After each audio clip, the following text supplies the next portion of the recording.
مجھے ایک بہت بڑے ذمہ دار فرد نے بتایا کہ مفتی زین العابدین صاحب رحمۃ اللہ علیہ میاں والی کے نہایت غریب گھرانے سے تعلق تھا، داؤد خیل کے تھے، اور فیصل آباد میں ان کی ایک ہمشیرہ تھی، انہوں نے یہ لقب جاءکم رسول ان کا بہت زیادہ پڑھا، اللہ نے تمنگری کی انتہا کر دی۔ شیخ ابوبکر شبلی تشریف لائے تو ایک بندہ محدث کی اس بارگاہ میں وہ کھڑے ہوئے، استقبال کیا اور پیشانی کو بوسہ دیا۔ شاگرد کہنے لگے حضرت یہ تو کچھ دیوانے ہیں، آپ نے ان کے ساتھ ایسا کیوں کیا؟ اب جواب سنیں ذرا غور سے، جواب سنیں۔ پر میں نے اپنے آقا حضور سرور کونین صلی اللہ تعالی علیہ وسلم کو خواب میں ایسا ہی دیکھا۔ یہ خواب میں حضور کی بارگاہ میں گئے، حضور کھڑے ہوئے، حضور نے استقبال کیا، عزت سے بٹھایا اور ان کی پیشانی پہ بوسہ دیا، اور میں نے پوچھا کہ یا رسول اللہ صلی اللہ علیہ وسلم، یہ آپ کی بارگاہ میں اس بندے کا استقبال، اس کی وجہ کیا؟ کہا 40 سال سے ہر نماز کے بعد پڑھتا ہے لقد جاءکم رسول من انفسکم، یہ آیت پڑھتا ہے، سورۃ توبہ کی آخری 2 آیتیں پڑھتا ہے ہر نماز کے بعد۔ 40 سال ہو گئے ہیں میری بارگاہ میں، حضور کی بارگاہ میں یہ استقبال بھی ہے، اور حضور کی بارگاہ میں یہ وقار بھی ہے، اور حضور کی بارگاہ میں یہ مقام بھی ہے۔ اس تھیلی پہ روزانہ 1 تسبیح یا 11 تسبیح پر گڑ گڑا کے، بھکاری بن کے، محتاج بن کے، سائل بن کے، منگتا بن کے، سوالی بن کے کیا پڑھنا ہے؟ یا لطیف ہو یا ودود ہو، یا لطیف ہو یا ودود ہو، یا لطیف ہو یا لطیف ہو، یا لطیف ہو یا لطیف ہو یا لطیف ہو یا لطیف ہو۔ 1 تسبیح پڑھنی ہے یا 11 تسبیحاں، اس کو زندگی بھر پڑھنا نہ چھوڑیے گا، زندگی بھر پڑھنا نہ چھوڑیے گا۔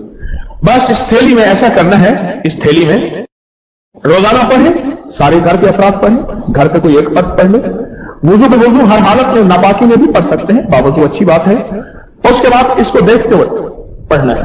بعض اوقات اس میں ماش کی دال ہے، اس میں گھن لگ جاتا ہے، اس کو پلیٹ میں پھیلا کے دھوپ لگوا لیں، اور اس کی 1 چٹکی ایسے لینی، یہ میں نے 1 چٹکی لی ہے، یہ دیکھیں، یہ میں نے 1 چٹکی لی ہے، 1 چٹکی لی، ایسے 1 چٹکی لینی ہے، 1 چٹکی، اور یا لطیف ہو یا ودود ہو پڑھتے ہوئے توے کے اوپر اس چٹکی کو ڈالنا ہے اور اس کو جلانا ہے، اس تصور کے ساتھ کہ کالی دنیا، کالے لوگ، کالے روگ جل گئے، جادو، جنات، اثرات، بندشیں، لا علاج بیماریاں، عادات بد، علت، قلت، ذلت جل گئی۔ کوئی بھی چیز ہے بیماری کی شکل میں ہے، جادو کی شکل میں ہے، کسی نشے کی شکل میں ہے، کسی عادت بد کی شکل میں ہے، کسی علت کی شکل میں ہے، کسی گھریلو مشکلیں، مسائل، جھگڑے، میاں بیوی کی نفرتیں، اولاد کی پریشانیاں، ان کی بندشیں، زندگی کی کوئی الجھن ہے، بس ایسے 3 انگلیوں کی چٹکی چھوٹی سی اٹھانی ہے، یہ میں نے اٹھائی ہے، 3 انگلیوں کی چٹکی چھوٹی سی، اور اس کو توے پہ ڈالنا ہے، اور جب تک جلتا رہے اس کو دیکھ کے پڑھتے رہنا ہے، یا لطیف ہو یا ودود، یہ چٹکی، یہ چٹکی یہ ڈالنی ہے توے کے اوپر روزانہ چٹکی۔ اور اگر اس کو آپ نے چاہنا ہے کہ چلائیں تو پھر 2 انگلیوں کی چٹکی اٹھائیں، 3 انگلیوں کی چٹکی نہ اٹھائیں۔ آپ کو 3 انگلیوں کی چٹکی اس لیے بتائی ہے کہ آپ کو اٹھانے پہ زیادہ لگے گا، لیکن 2 انگلیوں کی چٹکی میرا مطلوب ہے، میں نے دونوں طریقے بتائے ہیں، جو میں کروانا چاہتا ہوں وہ 2 انگلیوں کی چٹکی ہے، 3 انگلیوں کی چٹکی نہیں ہے۔ یہ 2 انگلیوں کی چٹکی میں زیادہ آئے گا، تھوڑا آئے گا، اور 3 انگلیوں کی چٹکی میں زیادہ آئے گا، چونڈی اس میں زیادہ آئے گا۔ 2 کا اٹھانا ہے اور توے پہ ڈال کے جلانا ہے، پر ایک شفقت کرنی ہے، جوائنٹ فیملی میں اگر جلائیں گے کہیں گے جادو کر رہا ہے، حالانکہ یہ چیزیں صدیوں سے، نسلوں کی، بزرگوں کی، اولیاء کی، اللہ والوں کی آزمودہ ہیں، یہ چیزیں نسلوں سے آزمودہ ہیں۔ میرا دل یہ ہے کہ اسے زیادہ عرصہ چلائیں، اور بعض اوقات گھروں میں ہوتا ہے کہ وہ سمجھتے شاید جادو کر رہا ہے، اگر خدا نہ خواستہ آپ اپنے گھر نہیں جلا سکتے، آپ کا کوئی عزیز پیارا آپ کی طرف سے دوسرے گھر میں جلا دے، یہ توے پہ جلانا ہے، اس کو کھرچ دینا ہے، اس توے پہ روٹی بھی پکا سکتے ہیں، کیا حرج ہے، بلکہ اس توے پہ روٹی پکے تو اچھی رہے گی، چیزیں جل گئی، اس راکھ کو کھرچ کے پھینک دیں، اس راکھ کو، اور راکھ بچے گی نہیں، تھوڑی سی ہوگی، اور روزانہ اس پہ 1 تسبیح کیا پڑھنی ہے، اس تھیلی کو دیکھتے ہوئے 1 تسبیح پڑھنی ہے یا 11 تسبیحاں پڑھنی ہے۔ یہ فضائل درود شریف صفحہ نمبر 30 پہ اور پھر 31 پہ میں ایک چیز عرض کرتا ہوں۔ حضرت بشیر نے عرض کیا رضی اللہ تعالی عنہ، یا رسول اللہ صلی اللہ علیہ وسلم، اچھا نا میں بھی بعض اوقات بھول جاتا ہوں، میں بھی آئندہ اصلاح کروں گا، ہم کیا کرتے ہیں صلی اللہ علیہ وسلم، درود کو پورا کھول کے پڑھا کریں، یہ صلی اللہ علیہ وسلم یہ درود ہے پورا کھول کے پڑھا کریں، عظمت سے پڑھا کریں۔ تو فضائل درود شریف کے صفحہ نمبر 31 میں پڑھ رہا ہوں۔ حضرت بشیر نے عرض کیا، یا رسول اللہ صلی اللہ علیہ وسلم، اللہ جل شانہ نے ہمیں درود پڑھنے کا حکم دیا ہے، پس ارشاد فرمائیے کہ کس طرح آپ پر درود پڑھا کریں۔ خود اللہ کے حبیب سے پوچھ رہے، کون؟ غلامان مصطفیٰ، صحابہ رسول، کہ آقا ہم پھر آپ پہ درود کس طرح پڑھا کریں؟ کہ اللہ نے بھی حکم فرمایا ہے کہ یا ایھا الذین آمنوا صلوا علیہ وسلموا تسلیما۔ اب سنیے ذرا غور سے، سنیے ذرا غور سے۔ حضور نے سکوت فرمایا، آپ نے خاموشی فرمایا، یہاں تک کہ ہم تمنا کرنے لگے کہ وہ شخص سوال ہی نہ کرتا۔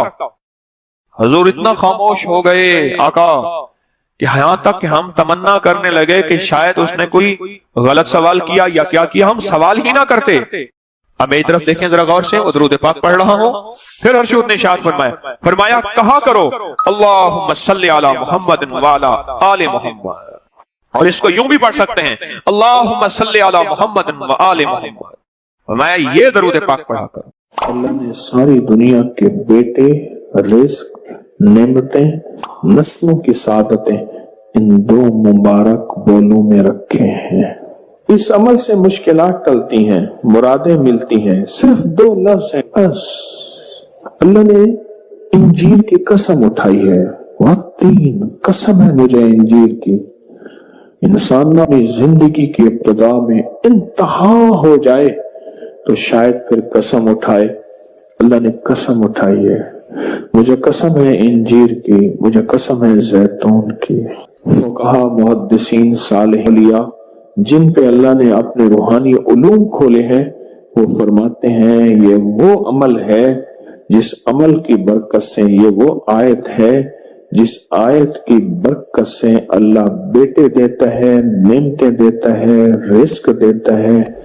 اور یہ وہ عمل ہے، میں عمل ابھی کرواؤں گا، یہ وہ عمل ہے جس عمل کے کرنے سے کبھی ہاتھ خالی نہیں ہوتے، کبھی جھولیاں خالی نہیں ہوتی۔ بس جھولیاں خالی سے مراد اولادیں، رزق، دولتیں، نعمتیں۔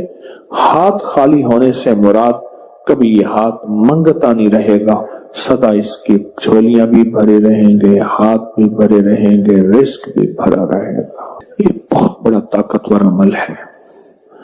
صدیوں پہلے میرے پاس اس کی ایک تاریخ ہے، ایک درویش یہ عمل کرواتے تھے اور لوگ دور دور سے ان کے پاس جاتے تھے۔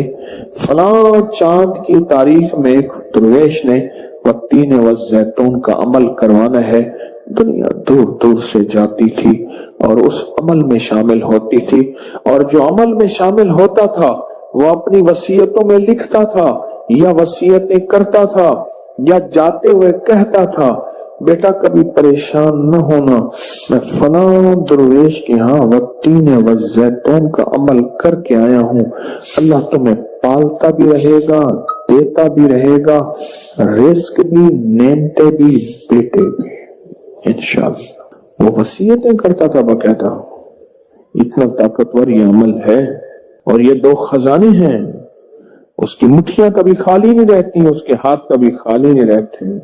پھر سکون ہو کر اپنی دونوں ہاتھوں کی مٹھیاں بند کر کے گود میں سامنے رکھیں گے، مٹھیوں کا رخ آسمان کی طرف ہوگا، آسمان کی طرف رکھیں گے، انگلیوں کا رخ، مٹھیاں بند ہوں گی اور آسمان کی طرف ہوگا۔ جیسے دعا کے دونوں ہاتھ آسمان کی طرف ہوتے ہیں کھلے، اس طرح دعا کے یہ ہوگا۔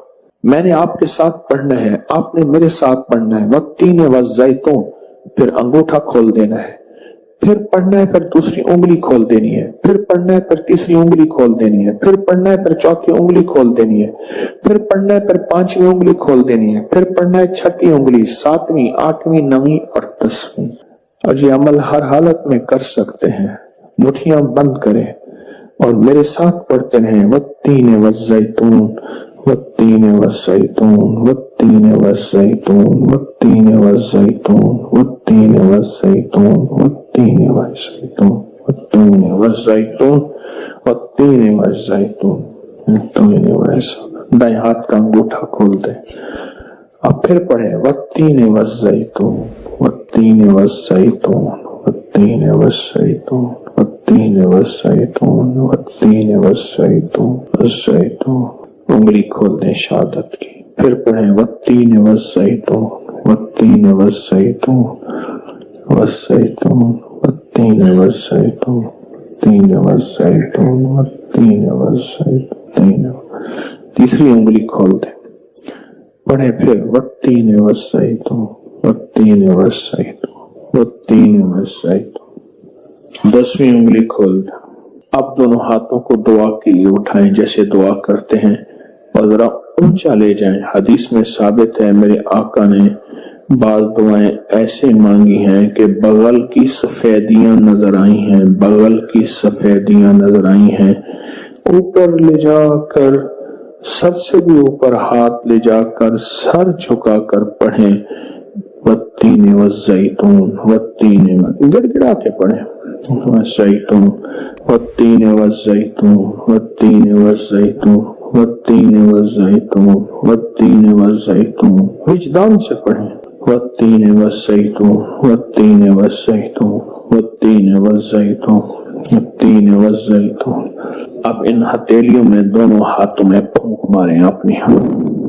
اب اس کو پورے بدن پہ پھیریں، اپنی نسلوں کا تصور کریں، اپنے گھر والوں کا تصور کریں، ساری امت کا تصور کریں، پورے بدن پر اس کو پھیریں. اللہ اکبر.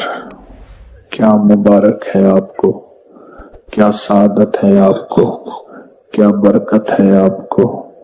آپ نے وہ عمل کیا. درویش کرواتے تھے سال میں ایک دفعہ، منزلیں مارتے مارتے لوگ اس عمل کو کرنے جاتے تھے، اور جاتے ہوئے اس دنیا سے جاتے ہوئے وصیت نصیحت کرتے تھے اور اپنے گھر والوں کو تسلیاں دیتے تھے کہ دیکھو خیال کرنا، تم پریشان نہ ہونا، ہم نے والتین والزیتون کا عمل کیا ہے.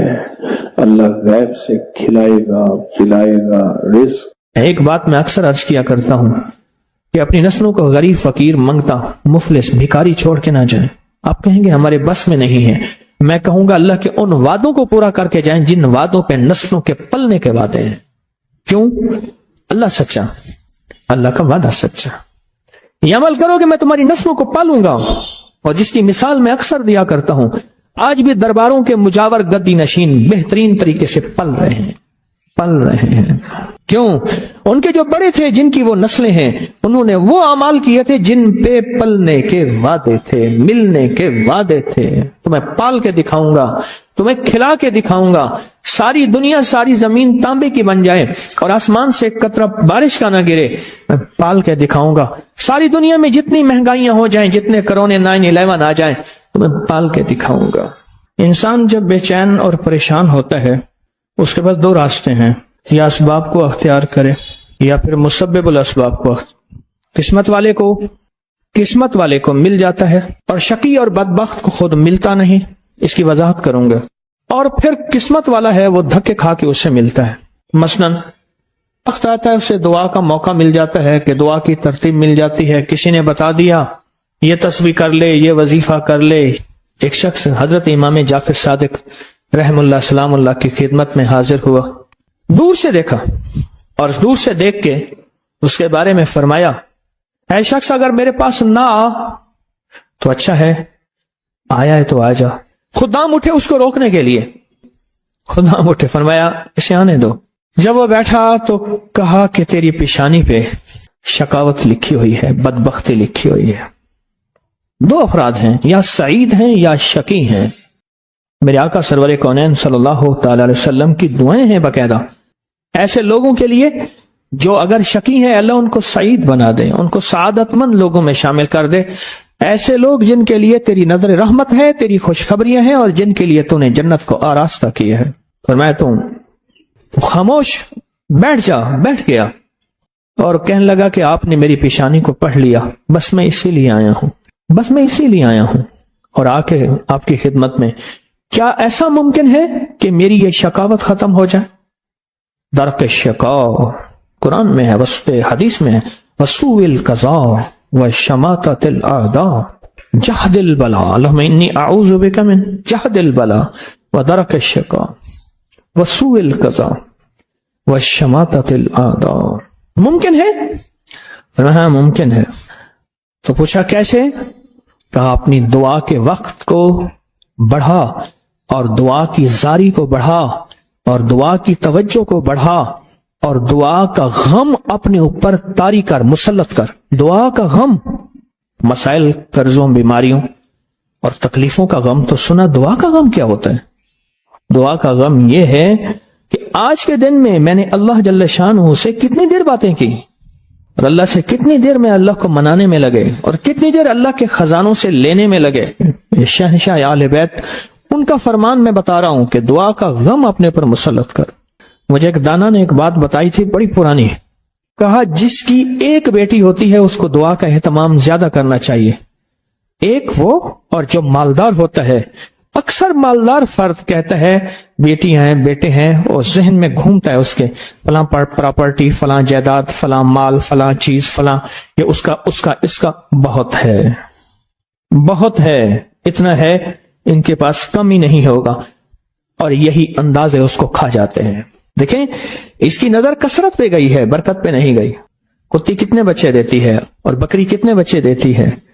آج تک میں نے سڑکوں کے کنارے کتے مرے دیکھے ہیں، بکری مری نہیں دیکھی. اور اگر کتے میں برکت ہوتی تو گلیوں اور سڑکوں اور بازاروں میں جتنے وہ بچے دیتے ہیں نا، اس کے ریوڑ ہوتے اور پھری ہوئی ہوتی. آپ پہاڑی علاقوں میں جائیں، میرا بارہا سفر ہوتا ہے، بعض اوقات گاڑی ایک طرف کرنی پڑتی ہے، بکریوں کے ریوڑ آتے ہیں. جب سردی اوپر پڑتی ہے وہ نیچے اترتے ہیں، جب نیچے گرمی پڑتی ہے پھر اوپر چڑھتے ہیں. ان چرواہوں کی زندگی یہی ہے. کتوں کے ریوڑ نہیں دیکھے. کتے میں کثرت ہے، بکری میں برکت ہے. مالدار باپ، مالدار بھائی، مالدار ماں، اس کی نظر مال پہ جاتی ہے، چیزوں پہ جاتی ہے. آنے والا وقت مشکل آلا، مہنگائی بڑھ رہی، حالات بڑھ رہے، چلو اس کے لیے فلاں جائیداد ہوگی، اس کا کرایہ آتا رہے گا، اس کے لیے فلاں زمین ہوگی، اس کے لیے فلاں نظام ہوگا، اس کے لیے فلاں فیکٹری ہوگی، اس کے لیے فلاں مل ہوگا. ایک وقت آتا ہے وہ کثرت ساری چھن جاتی ہے، اور اگر کوئی برکت کا ذرہ ہے تو وہی باقی رہتا ہے. میرے ساتھ نا حج پہ ایک صاحب تھے، ایک سفر میں، ایک ہی کمرے میں ہم تھے، بابا جی تھے. تو مجھے کہنے لگے کہ میں نے اپنی زندگی میں اونچی نیچی راہیں بہت دیکھی، مال ضائع کیا، رنگینیوں پہ. باپ کی بہت جائیداد تھی، فلاں علاقے میں، فلاں علاقے میں، فلاں علاقے میں بہت زیادہ مال تھا، بہت زیادہ تھا. سارا میں نے ایسے نا ہاتھ کرتے تھے، ایسے پھونک مارتے تھے، کہہ رہے میں نے سارا پھونک دیا. کہ لگا جب کچھ نہ رہا پھر میں نے لوگوں سے لینا شروع کر دیا، مال لینا، ادھار لینا شروع کر دیا. پھر ایک وقت آیا لوگوں نے بھی دینا بند کر دیا، اور اب لینے والے میرے پیچھے پڑ گئے.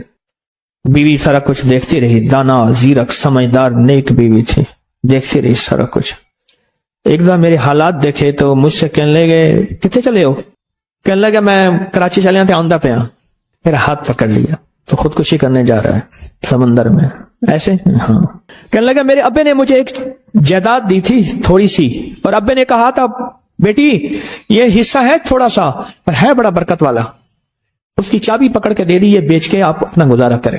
بیچ کے نا، کیونکہ دانا جو ماں ہے اور دانا بیوی ہے وہ آنکھیں پڑھ لیتی ہے، جذبے پڑھ لیتی ہے، کیفیت پڑھ لیتی ہے، اٹھے قدم پڑھ لیتی ہے، وہ پڑھ لیتی ہے. کہنے لگے میں نے وہ چابی لی، گیا دیکھا، میں نے دیکھا تو ایک بندہ آ گیا. کہنے لگا باؤ جی یہ تو آج تک بند پڑا تھا، آپ کون ہیں؟ کہ میرا ہے، بیچو گے؟ قدرت کا نظام ہے، وہاں تک تھا محلہ، وہاں تک مارکیٹیں داخل ہو چکی تھی. میں لاہور اندرون شہر کی بات بتا رہا ہوں. مارکیٹیں گھومتی گھامتی وہاں پہنچ گئی تھی، اور وہ مارکیٹوں کے درمیان ایک مکان پڑا تھا. تو میں نے پوچھا کہ کتنا دو گے؟ کہا میرے گمان سے زیادہ. اس نے کہا اتنا دوں گا، جس میں میرے قرضے بھی اترنے تھے اور میں نے آگے بھی بڑھنا تھا. پر وہ رزق حلال کا وہ چھوٹا سا مکان کہا میں نے بیچا. بس اس نے بیچنے کے بعد میرے جذبے، میری سوچیں، میری کیفیت بدل گئی. 7 سالہ دور چرخ تھا ساغر کا ایک جاؤں، نکلے جو میں کدے سے دنیا بدل گئے، نکلے جو میں کدے سے دنیا بدل گئے. اور کہا کہ بس اس پہ میں نے جو پھر کام شروع کیا، جو مجھے رب نے برکت دی، جو مجھے رب نے نوازا، اور مجھے رب نے جو عطا کیا، اتنا اتنا اتنا. آج بھی زندہ ہے وہ بابا جی. یہ حلال تھا. اور اس میں برکت تھی، کثرت نہیں تھی، اور کثرت ختم ہو گئی تھی، برکت نے اپنا رنگ دکھایا اور برکت باقی رہ گئی۔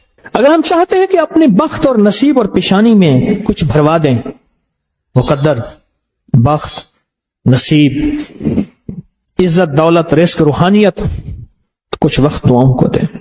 محمود غزنوی سے کسی نے پوچھا، بادشاہ بھی ہے، 1000 سال پہلے 1974 میں کابل میں زلزلہ آیا، اس کی قبر پھٹی، 1000 سال کے بعد محمود غزنوی ویسے کے ویسے تھا، اس کی کفن کا کفن بھی میلا نہیں ہوا تھا کہ بلیا اسی مرنا نہ ہے، بلیا اسی مرنا نہ ہی، گور پہ آ کوئی اور۔ اللہ کے عاشق زندہ ہوتے ہیں۔ تو کسی نے پوچھا محمود سے، محمود غزنوی رحمت اللہ تعالی علیہ سے، کچھ ماہرین تھے جو اپنی اس دور کی آلات سے راستہ نکالنے کی کوشش کر رہے تھے۔ یہ بابا جی ایک دن انہوں نے ہل جویا تھا اپنے بیل سے، ہل، اور دوسرے دن ان ہلوں کو بیج ڈال کے پانی لگا رہے تھے۔ انہوں نے ہل والے دن ان سے کہا، دیکھو بات سنو، تم لگتا ہے فلاں سمت کو تلاش کر رہے ہیں۔ اس نے دیہاتی اس بندے کو دیکھا جو کوئی بوڑھا بھی نہیں ہے، ہاں ہم وہی سمت تلاش کر رہے ہیں۔ کہا وہ سمت تو کوئی مسئلہ نہیں ہے۔ ایک شاخ کو توڑا، اس کو 2 حصے کیا، ایک کو ادھر رکھا، ایک کو ادھر رکھا، اس کے درمیان سے ایسے ہاتھ مارا، وہ سمت سیدھی کی سیدھی وہاں جا کے پہنچی۔ کہا یہی تلاش کر رہے ہیں؟ کہا ہمیں تو زندگی گزر گئی ہے تلاش کرتے کرتے۔ اچھا، اس کے بعد وہ صاحب پھر، جن کو وہ بابا جی کہتے تھے جبکہ وہ جوان تھے، وہ بابا جی پھر سے اپنے کام میں مشغول ہو گئے۔ انہوں نے جا کے اپنے افسر سے کہا، انگریز افسر سے، ایک بابا جی ایسے ہیں، جوان سے ہیں، انہوں نے ہماری منزل آسان کر دی اور یہ کیا۔ کہا اس کو بلاؤ، لگتا ہے کہ اس کے پاس خفیہ علوم ہے، اس کو بلاؤ۔ اس کے پاس دوسرے دن اس کو بلانے بھیجا تو اس نے کہا جس کو ضرورت ہے یہاں آئے، میں نے لنگر چلانا ہے، درویش میرے پاس آتے ہیں، میں نے کل بیج بویا ہے، ہل چلایا ہے، آج اس کو پانی دے رہا ہوں، بیل جتے ہوئے ہیں، میں جاؤں گا تو میرا سارا بیج زمین کھا جائے گی، ختم ہو جائے گی۔ اس نے جا کے انہوں نے اپنے افسر سے کہا کہ وہ تو ایسے کہتے ہیں۔ اس نے پولیس کا دستہ بھیجا اس دور کا، کہا کہ اسے گرفتار کر کے لے آؤ۔ جب انہوں نے دیکھا اب یہ پانی لگایا ہوا، انہوں نے دیکھا کہ وہ گئے تو ان کے علوم نے بتایا کہ اب یہ ہونے والا ہے، یہ مطمئن ہے، تو دیکھا کہ دور سے دستہ آ رہا ہے۔ انہوں نے ایک ٹھیکری اٹھائی، اس پہ پڑھا اور پڑھنے کے بعد کنویں میں ڈال دیا۔ کنویں کا ہر کوزہ جو آتا تھا، جو لوٹی لوٹا آتا تھا جس میں پانی بھر کے آتا تھا، ہر کوزے میں سپاہی آ رہا ہے، ہر کوزے کے اندر سے سپاہی آ رہا۔ اب جو آئے تو دیکھا تو اتنے بڑے سپاہی، ان کے پاس اسلحہ، اتنی فوج، وہ ڈر گئے۔ کہا گرفتار کرنے آئے ہو؟ ایک سپاہی تمہارے لیے کافی ہے، ایک سپاہی تمہارے لیے کافی۔ اور وہ خوف کے مارے چلے گئے، ڈر گئے، چلے گئے۔ انہوں نے اپنی ایک کتاب کے اندر اس سارے عمل کا جو راز لکھا ہے اور اس عمل کی ترکیب لکھی ہے۔ کبھی آپ نے سوچا وظیفہ پڑھنے کے بعد چیز کیوں مل جاتی ہے، اس سے پہلے چیز کیوں نہیں ملتی؟ آنکھوں کے سامنے وہ کائنات کی شیاطین اور چیزوں نے پردے دے دیے ہوتے ہیں۔ وہ چیز آپ کہتے ہیں میں نے 7 دفعہ اسی الماری کو، اسی دراز کو پہلے چھانا تھا، اسی الماری اسی دروازے سے، دراز میں سے وہ چیز ملی، یا رکھی یہاں ہے، پڑی وہاں ہے، ملی کہاں ہے؟ میں نے تو نہیں رکھی تھی، کہاں گئی؟ میری جیب سے پیسے نکل گئے، میری الماری سے پیسے تھے، چابی میرے پاس ہے، اتنے تھے، اتنے نہیں پڑے، اتنے پڑے ہیں، سونا اتنا رکھا ہے، اتنا نہیں پڑھا، اتنا پڑا ہے۔ یہ کیا ہے؟ یہ آنکھوں کے سامنے پردے دے دیتے ہیں، اس کو حجاب الابصار کہتے ہیں، ابصار بصر کو کہتے ہیں۔ آنکھوں کے سامنے پردے آ جاتے ہیں، چیز ہوتی ہے لیکن نظر نہیں آتی۔ یہ جو اللہ کا نام ہے، اللہ کے نام کی طاقت ہے، یہ ان پردوں کو ایک پل میں سے ہٹا دیتے ہیں، گمان ہی نہیں کر سکتے۔ یہ بھی کوئی دنیا ہے اور اس دنیا کا بھی کوئی وجود ہے۔ مثلا آپ سنیں، میری طرف دیکھیں اور سنیں، خون کا ایک قطرہ لے گئے اور خون کے قطرے میں خوردبین کا دیکھنے والا وہ آلہ جس کو ہم خوردبین کہتے ہیں، مائکروسکوپ اس کو دیکھنے والا بندہ کہتا ہے اس کے اندر کے سارے سرخ ذرات ختم ہو گئے ہیں۔ یا بعض بیماری ہوتی ہے، سرخ ذرات ہوتے ہیں، سفید ذرات WBCs بڑھ جاتے ہیں۔ ایک بیماری ہے کہ پلازما ختم ہو جاتے ہیں، ایک بیماری ہے اس کے اندر فلاں بیماری کے جراثیم ہے تیرے خون میں، اور وہ چیخ رہا ہے، تو بچ کیسے گیا؟ یہ حیران ہوتا ہے، کیا مجھے پاگل بنا رہا ہے؟ خون کے قطرے کے اندر اس کو کیا نظر آتا ہے؟ مجھے پاگل بنا رہا ہے، خون کے قطرے میں اسے کیا نظر آتا ہے؟ کچھ بھی نظر نہیں، بس ایسی باتیں کر رہا ہے۔ کیا خیال ہے؟ آپ اس کا انکار اگر کریں گے تو آپ کے انکار میں آپ شکست کھائیں گے، اسے شکست نہیں دیں گے، کیونکہ اس کے پاس حقیقتیں مل گئی ہیں اسے، اور حقیقتیں جاننے والی وہ مشین مل گئی ہے جس کو آپ خوردبین کہتے ہیں۔ وہ مشین مل گئی ہے جو حقیقتوں کو جانتے ہیں، بس پھر صرف وہ چند لمحوں کے لیے پڑھتا ہے، اس کی زندگی میں حیرت انگیز طور پہ مشکلات، کانٹے اور زنجیریں اور مسائل حل ہو جاتے ہیں۔ جب منصور حلاج جیل میں گئے، اللہ کے ایک راز کو افشاں کیا، ایک راز تھا روحانیت جو رکھنا اپنے پاس تھا، وہ جذبے میں آ کر، ان کا جذبہ سچا تھا، وہ جذبے میں آ کر انہوں نے وہ راز لوگوں کے سامنے عیاں کر دیے اور لوگوں کے سامنے سے کھول دیے، اور جب وہ وہ کھول دیا۔ ایک لمبا قصہ ہے، میں نے چند بار سنایا ہے۔ اور جیل میں گئے، پوچھا تو کس جرم میں آیا؟ ان سب میں سے اکثر وہ تھے جن کے کوئی جرم نہیں تھے، سب کا جرم اجتماعی یہی تھا کہ ہم نے بادشاہ کے بارے میں کوئی تبصرہ کیا تھا، ہم اس جرم میں آئے ہیں، یعنی ہمارا جرم بادشاہ کی توہین ہے، نہ چوری ہے، نہ دھوکہ ہے، نہ فریب ہے، نہ قتل ہے، نہ کوئی ایسا جرم نہیں۔ کہا گھروں کو جانا چاہو گے؟ جو ہم ضرور جانا چاہیں گے۔ کیسے جائیں؟ کہا ایک پل میں چلے جاؤ۔ ان کے پاؤں میں موٹی موٹی زنجیریں تھیں، ایسے کہیں وہ ٹوٹ گئیں، دروازے کھل گئے، دربان اندھے ہو گئے، اور وہ سارے جانے لگے۔ جاتے جاتے کہنے لگے آپ؟ کہا ہم تو تسلیم و رضا میں ہیں، لطف سجن دم بدم، قہر سجن گاہ گاہ، ایمی سجن واہ واہ، اومی سجن واہ واہ، ہم تو تسلیم و رضا میں ہیں۔ اس نے ہمیں کھڑا کر کے سامنے کہا تم نے ہمارا راز لوگوں کے سامنے کھول دیا۔ دو راستے ہیں، بولو۔ ایک راستہ یہ ہے کہ اپنی دوستی سے نکال دو، ایک راستہ یہ ہے کہ دنیا کے پھر ساری سزائیں جھیلنی پڑیں گی۔ کہا ساری سزائیں قبول ہیں، دوستی سے نہ نکال، ساری سزائیں قبول ہیں، دوستی سے نہ نکال، دوستی سے نہ نکال۔ جب بندہ یا لطیف ہو یا ودود پڑھتا ہے، اس کے اندر ایک حیرت انگیز دنیا آتی ہے، پھر اس کا اشاروں میں کام ہوتا ہے، پھر اس کا سوچوں میں کام ہوتا ہے۔ بعض اوقات بندہ کہتا ہے میں یہی سوچ ہی رہا تھا، دیکھیں یہ چیز مجھے مل گئی، یہی سوچ ہی رہا تھا، یہ کائنات کا راز مجھے مل گیا، یا میں گمان ہی کر رہا تھا اور یہ میرا ناممکن ممکن ہو گیا۔ یا لطیف ہو یا ودود، آپ سوچیں آپ کتنے حیرت انگیز نظام میں اور کتنی حیرت انگیز دنیا میں ہاتھ ڈال بیٹھے ہیں، کتنی حیرت انگیز دنیا میں ہاتھ ڈال بیٹھے اور کتنے حیرت انگیز نظام میں ہاتھ ڈال بیٹھے، آپ سوچیں۔ اور پھر وہ نظام ہے جس میں خیر ہی خیر جڑی ہوئی، اس کا اول برکت، اس کا آخر برکت، اس کا درمیان برکت ہے، اس کا اول خیر ہے، اس کا آخر خیر ہے، اس کا درمیان خیر ہے۔ اور یہ وہ ہے یا لطیف ہو یا ودود، دو پر ہیں جو کائنات کی پرواز تک آپ کو لے جائیں۔ یہ دو راستے ہیں، یہ دو منزلیں ہیں، دو حیرت انگیز دنیا ہیں جو آپ کو کائنات کے عروج تک لے جائیں۔ یہ چھوٹا سا عمل ہے یا لطیف ہو یا ودود۔ جو کائنات کے خفیہ نظام ہیں وہ یا لطیف ہو کے اندر ہیں، اور جو کائنات کے ظاہری نظام ہیں جو نظر آتے ہیں، پھل نظر آتے ہیں، پرندے نظر آتے ہیں، محبت اور نفرت نظر آتی ہے، انسان جانور نظر آتے ہیں، فرشتے اور جنات نظر نہیں آتے، یا لطیفوں کا کمال ہے جو نظر آتی ہیں چیزیں، لوگوں کا آنا اور جانا، عروج اور زوال، بیمار اور صحت، تکلیف، مرض، جادو، اس کا اثر، زندگی میں قرض، خوشحالی، جو کائنات میں چیزیں نظر آتی ہیں یہ ساری ودود ہیں، جو نظر نہیں آتی یہ ساری لطیف ہیں، یہ ساری لطیف ہیں۔ اور یاد رکھنا جو لام ہے نا، جو لام ہے، یہ لام ہمیشہ اصول ہے، یہ لام تلوار واقع ہوئی ہے اور الف تلوار واقع ہوئی ہے۔ یہ لام ہے جب ہم یا کے ساتھ الف ملاتے ہیں، یا اور الف ملاتے ہیں، یہ تلوار بن جاتی ہے جادو کے لیے، جنات کے لیے، نظر بد کے لیے، اثرات کے لیے، ناکامیوں کے لیے، ایسی چیزیں جنہوں نے آنکھیں بند کر رکھی ہیں۔ یا لطیف و یا ودود کا عمل کرنے والا عامل بن جاتا ہے، یا لطیف و یا ودود کا عمل کرنے والا کامل بن جاتا ہے، یا لطیف و یا ودود کا عمل کرنے والا حیرت انگیز طور پہ صاحب تسخیر بن جاتا ہے، اور یا لطیف و یا ودود کا عمل کرنے والا زندگی میں ایسے حیرت انگیز روحانی دنیا پاتا ہے، روحانی علوم پاتا ہے، روحانی لطائف اور کمالات پاتا ہے جو عام انسانی کی عقل تو سوچ گمان میں ماورا ہے، انسان سوچ ہی نہیں سکتا۔ کیا یہ بھی کوئی دنیا ہوتی ہے، یا دنیا میں یہ بھی کوئی نظام ہے؟ انسان گمان نہیں کر سکتا، سوچ ہی نہیں سکتا۔